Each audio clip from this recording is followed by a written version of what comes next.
Erectile డిస్ఫంక్షన్కి shock wave therapy అనేది ఒక new and effective treatment option.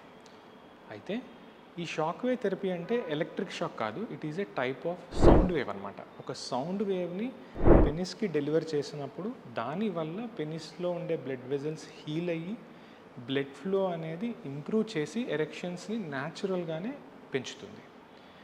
So shock wave therapy తీసుకుందాము అని అనుకునే వాళ్ళు లేదా షాక్ వేవ్ థెరపీ తీసుకుంటున్న వాళ్ళు తెలుసుకోవాల్సిన మెయిన్ పాయింట్ ఏంటి అంటే, అన్ని షాక్ వేవ్స్ ఒకటి కాదు. 2 రకాల షాక్ వేవ్స్ ఉంటాయి. ఒకటి రేడియల్ షాక్ వేవ్, ఇంకొకటి ఫోకస్డ్ షాక్ వేవ్ అంటాం.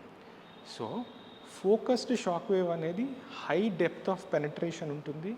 దానివల్ల బ్లడ్ వెజల్స్ అనేవి బాగా హీల్ అవుతాయి, ఎరెక్షన్స్ అనేవి ఎక్కువగా ఇంప్రూవ్ అవుతాయి అన్నమాట. లాంగ్ టర్మ్ ఎఫెక్ట్స్ కూడా ఫోకస్డ్ షాక్ వేవ్తో ఎక్కువ ఉంటుంది.